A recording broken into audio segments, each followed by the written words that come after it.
जय श्री राम। अब हम बात करने वाले हैं पत्र लेखन की। पत्र लेखन मतलब जो अंग्रेजी भाषा में आप लोगों को बताया था राइटिंग स्किल में लेटर राइटिंग, एप्लीकेशन राइटिंग। तो पत्र लेखन में हम आते हैं। तो पत्र लेखन में पहले प्रार्थना पत्र कैसे लिखते हैं। प्रार्थना पत्र अभी आज ही मैंने एक बच्चे से पूछा कि बेटा ये बताइए कि आप प्रार्थना पत्र कैसे लिखेंगे, तो उसने कहा लिखेंगे प्रिय प्रिंस, प्रिय प्रधानाचार्य। अब ऐसे कौन लिखता है भाई, प्रिय प्रधानाचार्य। प्रिय शब्द उनको लगाया जाता है जो रिश्तेदार वगैरह होते हैं, है ना। अब आपको मान लीजिए लिखना है प्रार्थना पत्र, और मुख्यतः पत्र लेखन में बच्चों से दो ही चीजें पूछी जाती हैं। मतलब मुख्यतः ये है, कभी ये नहीं कि नहीं आया तो फिर हमको जलील करना शुरू कर दीजिए कि "ये आप तो ये बता रहे थे मतलब एक तो शुल्क माफी के लिए आता है, और एक स्थानांतरण प्रमाण पत्र के लिए आता है, या फिर अतिरिक्त कक्षा के लिए आता है। बस मतलब तीन मुख्यतः आपके प्रार्थना पत्र आपको दिए जा सकते हैं। तो कल्पना कीजिए कि आपको ये दिया गया है कि अपने प्रधानाचार्य के पास प्रार्थना पत्र लिखिए। क्यों लिखिए भाई? तो शुल्क माफी हेतु अपने प्रधानाचार्य, अपने विद्यालय के या स्कूल के प्रधानाचार्य, जो कॉलेज जो भी है उसके प्रधानाचार्य के पास फीस माफी के लिए प्रार्थना पत्र लिखिए। तो बड़ा सहज है ये। सबसे पहले आप क्या करेंगे, जहां वो पन्ना पकड़ेंगे, कागज है, कापी तो मिलेगी ही ना आपको।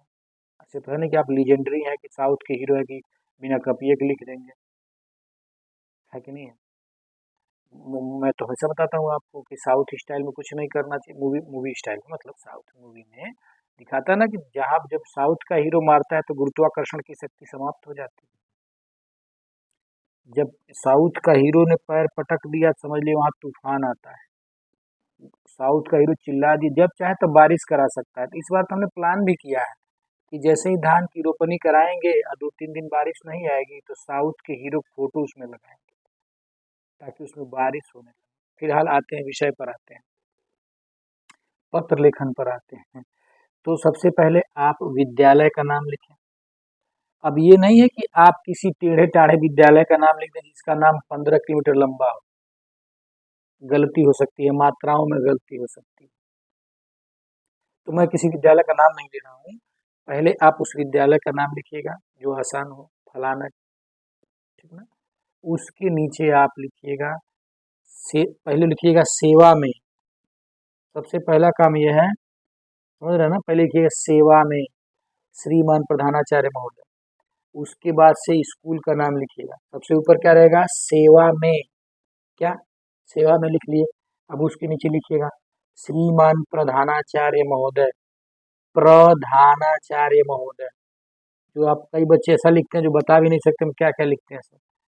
कुछ तो क्या करते हैं कि प में रो नीचवा नहीं लगाते हैं, उसके बाद लिख देते हैं। आप तो समझ सकते हैं कैसा होता है।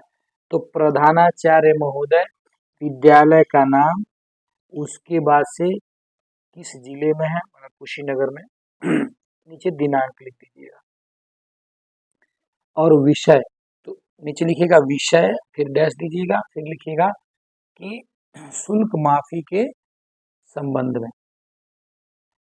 अब आपको क्या करना है, फिर उसके नीचे आना है महोदय, संबोधन चिन्ह लगा देना है, फिर लिखना है कि निवेदन है कि हम प्रार्थी, है ना, क्या निवेदन है कि हम प्रार्थी, है ना, कक्षा 10वीं की छात्र या की छात्रा हूँ। मेरे पिताजी एक किसान है। क्या है, मेरे पिताजी एक किसान है।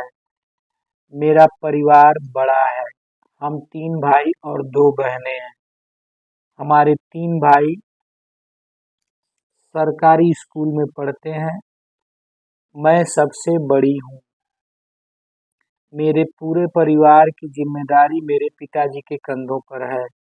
वही एक कमाने वाले हैं, वह भी पूरी तरह से कृषि पर निर्भर हैं। ठीक है। अब क्या करना है कि अब उसमें परेशानी दिखाएगा तभी ना प्रिंसिपल साहब का दिल पिघलेगा। तो लिखिएगा कि पिछले 2 वर्ष से सूखा के कारण, सूखा पड़ जाने के कारण, वो वाला सूखा नहीं जो चाय में बुड़ खाते हैं, सूखा पड़ जाने के कारण फसल की दशा अच्छी नहीं रही, फसल हुई नहीं।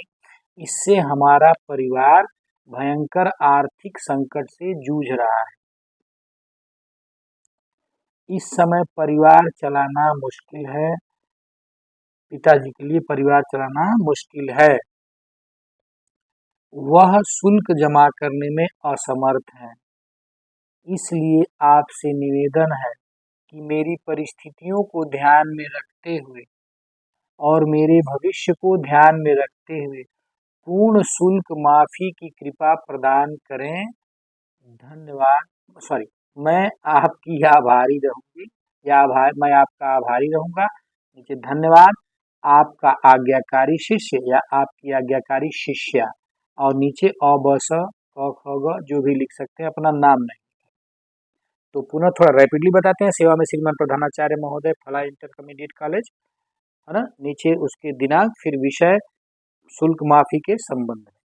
उसके बाद निवेदन है कि हम प्रार्थी, है ना, 10वीं कक्षा वर्ग अ ब स जो भी हो उसकी छात्रा हूँ या छात्र हूँ, और हमारा परिवार पूरी तरह से कृषि पर निर्भर है। पिताजी किसान हैं और हम 3 भाई 2 बहनें हैं।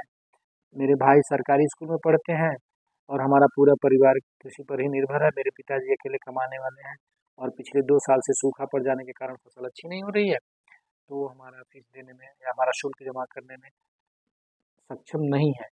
अतः आपसे निवेदन है कि हमारी परिस्थितियों को ध्यान में रखते हुए और मेरे भविष्य को ध्यान में रखते हुए पूर्ण शुल्क माफी की आज्ञा की कृपा प्रदान करें। मैं आपका आभारी रहूंगा या मैं आपकी आभारी रहूंगी। धन्यवाद। नीचे ला करके आपका आज्ञाकारी शिष्य, आपकी आज्ञाकारी शिष्या, जैसे कोई एक लिख देंगे और खबर लिख देंगे। समझ में आया?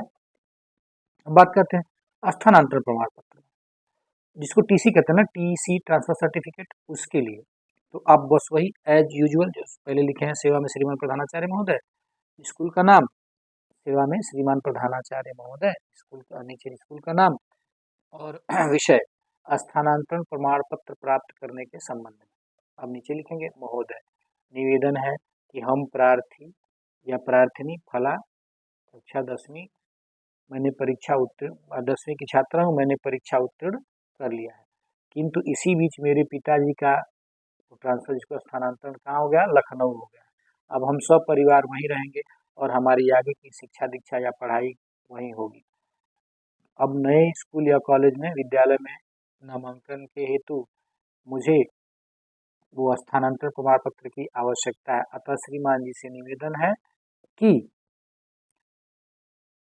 मेरा स्थानांतरण प्रमाण पत्र प्रदान करवाने की व्यवस्था करें। मैं आपकी आभारी रहूंगी या मैं आपका आभारी रहूंगा। धन्यवाद, आपका आज्ञाकारी शिष्य। लगभग फॉर्मेट एक ही होता है बेटा, बस आपको थोड़ा सा स्किल की जरूरत है। प्रिय प्रधानाचार्य मत लिखिएगा। और हाँ, सबसे इम्पोर्टेंट बात जो मैं अब तक कहता आया हूँ, कॉपी पर जो है उस पर जय माँ सरस्वती, जय माँ दुर्गा, 786, फलनवा निवासी, ये सब कुछ नहीं लिखा था। जय श्री राम भी मत लिख दीजिएगा। बस आप अपने उत्तर को लिखिएगा, अनुक्रमांक सही से भरिएगा, परीक्षा केंद्र का नाम सही से भरिएगा। यह आपकी नैतिक जिम्मेदारी है। पेपर का संकेतांक, और हाँ, जो विकल्प बहुविकल्पीय प्रश्न होते हैं तो बहुत से बच्चे उस पर टिक करना लगते हैं, ये हो गया, ये हो गया। यह सबसे बुरी बात है, सबसे गंदी आदत है। मान लीजिए जांच हो और जांच दल आ गया और उसने देखा कि यहाँ तो टिक किया हुआ सही आंसर है, किसने टिक किया है। अब जो निरीक्षक वहाँ हैं उनके गर्दन पर आप अप्रत्यक्ष रूप से तलवार लटका देंगे, तो उस गलती से आप बचिए। काफ़ी इमोशनल मैसेज लिखते हैं बच्चे, उसको करने से बचिए आप। अपना मजाक मत बनवाइए, सार्थक सकारात्मक सोच रखिए। उम्मीद है इससे आप बेहतर सीखेंगे। कल ये वीडियो अपलोड हो जाएगा और तब तक इसको ध्यान से देखने के बाद कोई इसमें त्रुटि है तो सजेशन दीजिएगा, सलाह दीजिएगा। और जो आपको आगे पूछना होगा विशेष तौर पर हाई स्कूल और इंटरमीडिएट के बच्चों को, तो वो कमेंट में लिख दीजिएगा ताकि मैं अगले ही दिन उसको बना करके डाल दूँ। क्योंकि अब जो है कितना समय, आज 19 तारीख है जो बीत गया है, 20 और 21 2 दिन में जो तैयारी कर पाएंगे आप कर पाएंगे। 22 तारीख को आपको परीक्षा देने जाना है। परीक्षा देते अगर देने जा रहे हैं परीक्षा, तो उसमें आपका जो है वो एडमिट कार्ड सबसे पहले पहले ही रख लीजिएगा। आप ये नहीं कि जहाँ गए डाढ़ रानी तहाँ पर पत्थर पानी, ऐसा कुछ नहीं है। अपना प्रवेश पत्र, आधार कार्ड और केवल 2 कलम नहीं, उससे अधिक कलम ले जा सकते हैं, 2 या 3 4 5 कलम ले जा सकते हैं। इसके अतिरिक्त अन्य कोई कागज आप नहीं ले जाएंगे, क्योंकि सरकार बहुत सख्त है और आपकी जिम्मेदारी भी, इतने दिन पढ़े हैं आप, तो एक परीक्षा देने के लिए तो पढ़े हैं, उसमें भी चीटिंग करेंगे। एक तो सीसीटीवी कैमरे की नज़र में रहेंगे आप, वॉइस रिकॉर्ड रहेगा, इसलिए अनावश्यक न बात करें। और हाँ, ज़्यादातर याद ध्यान देना है कि ध्यान ये देना है बेटा कि आप पहली बात तो कोई भारी भरकम गेम मत खेलिएगा, चोट आ सकती है। अगर आप मोटरसाइकिल से जा रहे हैं तो मोटरसाइकिल तेज मत चलाइएगा, क्योंकि और समय से पहले पहुँचे। अब ये फिल्मी दुनिया नहीं है कि बस करिए, वो चल रहा है क्या कहते हैं, प्ले बैक म्यूजिक चल रहा है, बारिश हो रही है, हीरो मोटरसाइकिल से उड़ाते हुए जा रहा है परीक्षा, और पढ़ते कैसे तब, एक पन्ना इधर उलट लिया, एक पन्ना इधर उलट लिया, और गाना चल रहा है, ऐसे ऐसे कौन पढ़ता है भाई? ऐसा नहीं होना चाहिए। बस सार्थक सोच रखिए, आराम से, कोई भारी भरकम भोजन ना करिए, इससे आपका सेहत खराब हो जाएगा। एकदम पॉजिटिव वे में, श्रद्धा के साथ, ईमानदारी से परीक्षा दीजिए। अगर आप अच्छे अंक प्राप्त करते हैं तो सरकार आपको जरूर अवसर देगी। इन्हीं शब्दों के साथ आज के लिए बस इतना ही।